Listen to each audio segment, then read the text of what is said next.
daawade inta aan bilaabin ka hor haddii aad tahay asxaabta ku xiran kanaalka fadlan like saar si ay dhiirigelin noogu noqoto haddii aad ka cusub tahayna subscribe saar oo nagu soo biir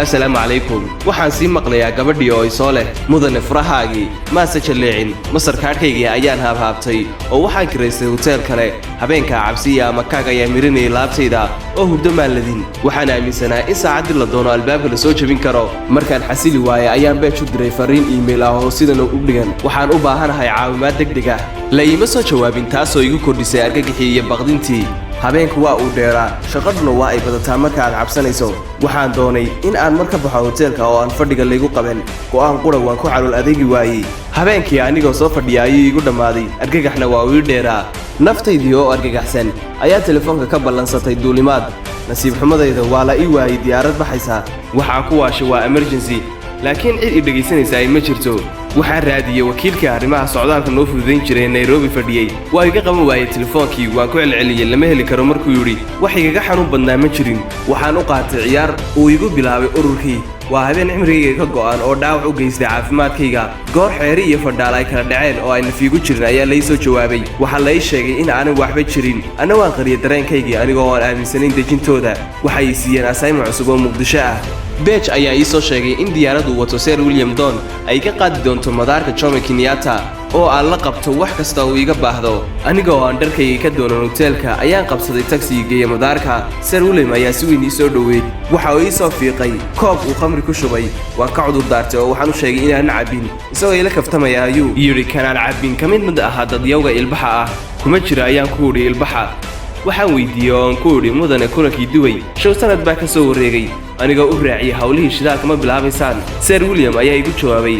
dan baa ka soo hormartay waxaan ku celiyay dan ka weyn miyaa tii aad doonayseen Sir William ayaa ku gaabsaday aadamuhu weli awood uma yeelan fahamka waqtiga sida aynaan u fahmin dumarka markastoo aad aragto inuu mawduuca bedelo waxay ka dhigan tahay waxaanu rabin in uu wax kuu sheego mana sii jeclaysin inaan sii dirqiyo waxaan ka soo degnay madaar gaar ah oo ku dhex yaala xero si weyn loo ilaalinayay oo ku taala Benghazi Liibiya hore uma tagin Liibiya waxaan ku wari maxaad halkan inoo keentay waxa uu sheegay in hawlo kooban ay ka qabsanayaan kadibna aanu u anbabaxayna safarkii Muqdisho diyaarad yar oo 2 injin leh oo aan saarnay markaan ka soo degay ayaan howl midigtayga qabtay ku arkay gaari booyad ah oo lagu rarayo wax la yaab igu muuqday ilaa intaan ka libdhay waan sii jaleecay cabaar kadib waxaa telefoonka noogu soo dhacday security alert nafaraysa in aan saacadaha soo socda tagin suuqyada Benghazi iyadoo laga cabsi qabo in qarax dhaco fariintaas amni sideeda ayaa loogu dhaqmayaa inta badanna sida ay sheegeen ay u dhacdaa khatarta laga digayo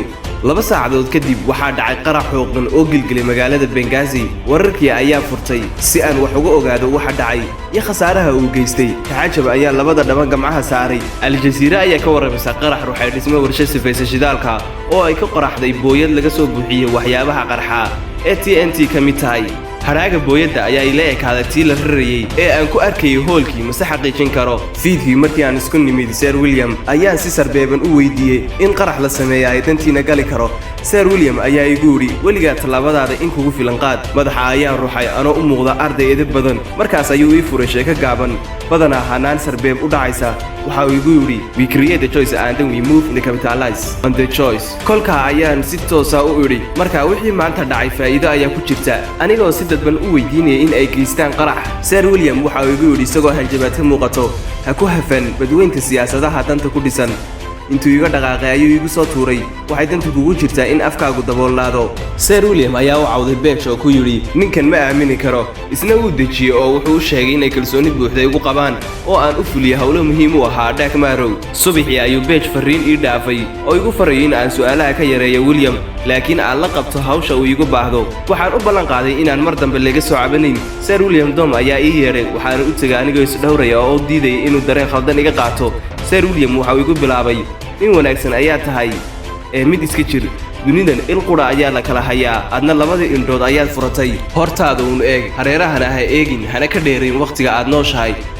waxaan kuu diro sideeda u fuli oo waxba iska weydiin beej ayaa khaldanaa oo waxay ahayd inuu tan kaasi reebo maskaxda ayuu u jeedayay siraha aan kula wadaagna cid ha u furi oo ha kugu dhex dhintaan madaxa ayaan ruuxaya anigoo isu muujinaynin u dhiga nugul wuxuu igu yiri orod soco oo bun inoo soo qaad aynu ku sheekaysanay markaan dhaqaaq u holaday ayuu ii yeedhay haddana waxa uu igu yiri maxaan kuu diray bun ayaan ku udhi kuma dirin ee biyo ayaan kuu diray ayuu igu idhi waxaan ku idhi ma ihi shaqaale kuu shaqeeya ee aynu kala xishoonno waxa uu igu qofka Soomaaliga ah qab ayaa isaga jirtay isagoo waxba aan ahayn waxaan ugu jawaabay ma qaadano liidnimada William ayaa isagoo laabta garaacanaya igu yiri Jarmalka iyo Talyaaniga ma taqaanaa sidii aan ugu adkaanay dagaalkii labaad haddaan shaah u dirsano sidaada isma soo taagaane wuxuu igu odhan yaa seer adna adoon cidla fadhiya ayaad isla hanweyn tahay deetana sheeko ayuu halkaa iiga bilaabay waxa igu yiri Soomaalida sida aanu doonay in aan u bahdinno iyo sida ay geed adeeg u yihiin isma lahan Mareykanka ay noogu yimaadeen markaas bay masaajido badan dhiseen waanu la yaabnay Yurub sidaas leeg ay kaniisadihii baayaceen waxaanu isweydiinay waa maxay dadkani ugu yaabka badnayd waxay ahayd Toronto Canada ayaa mudaharaad ka dhacay Soomaali ayaa mudaharaadkii kaga dhex dhawaaqaya dhulkan waa lagu soo kala horeeyaa ee lama kala lahaa kelmadaas ayaa shog nagu noqotay dad qaxooti ah oo la soo dhaweeyay waa cidii ugu horeysay ee waxa ku hadashay waxaanu ka baqanay in ay kiciyaan dadyoga hurda ee aanu halkan ku maamulno shir degdeg ah ayaa laga galay waxa la istusay haddii aan dadkan wax laga qaban inay dadka soo galootiga kicin karaan waxaana la isla qaatay in arrintan laga hortago oo dacayad lagu furo qowmiyadda Soomaalida markiiba waxa la bilaabay in la beegsado Soomaalida oo si gaar ah loo fadeexeeyo TV-ga ayaa laga furay dacayadda Soomaalidu waa dad dib u dhacay oo dambiyadu ku badan yihiin hablaha ay cadaadiyaan iyo waa cawaan afaqal la sameyn karin qowmiyadaha kale caruurtoodii ayaa dugsiyadii wanaagsaneed loo diiday qaar lagu eedeeyo waa rabshad badan yihiin iyo qaar kale oo maskaxda laga dilo si been abuurana loogu sheego in ay qabaan xanuuno nafsi ah oo aanay la jaan qaadi karin waxbarashada xaqiiq ahaanna Soomaalidu way maskax furan tahay dacayadihii iyo cadaadiskii waxa ku saaqiday arday badan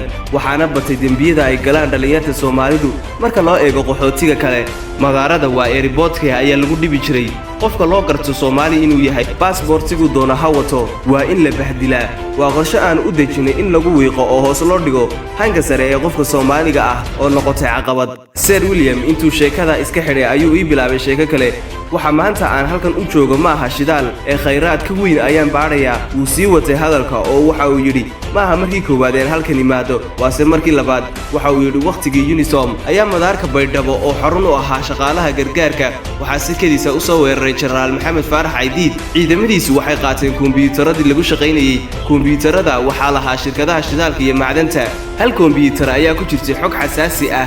oo ka hadlaysa mulkigii Suleymaan waa Nabi Suleymaan maalkiisii kan uu ka hadlaya waxaan weydiiyay oo maalka Suleymaan miidaan Qudus ka helin waqtigii aad qabsateen waxa uu yiri Qudus caasimadiisii ayay ahayd laakiin waa laga qaaday maalkii geeridiisa kadib ha ilowsin intuu yiri ayuu isii waday hawshii kombiyuutarka waxa uu yiri kombiyuutarkaasi xogta ku jirta waa laga seexan waayay 48 saacadood kadib ayaa la qorsheynayaa in ciidamo gaar ah loo diro waayo waxa ku rakimay GPS tracking si fudud loo heli karo halku yaalo isku daygaas uu fashilmay oo ciidankaas xabad badan iyo iska caabin badan ay la kulmeen fashilkii dhacay waxa uu keenay fawdo iyo niyad jab hor leh waxa la doonay hab kale oo xogta lagu soo furdaaminayo xalkii waxa loo arkay in kombiyuutarka lagu soo qaado sixir iyadoo la adeegsanayo jin la dirayo saaxirkii ayaa hawl galay isna uu ku rafaaday inuu soo qaado waayo nin salaad xaafid ah oo weysana ku xidhan tahay ayaa ka agdhow kombiyuutarka jinkii waa awoodi waayay inuu ka agdhowaado way gubanayaan markastoo ay isku dayaan saaxirkii waxa uu yiri markuu ninkan nagu gudban meesha ka fogaada ayaa soo qaadi karnaa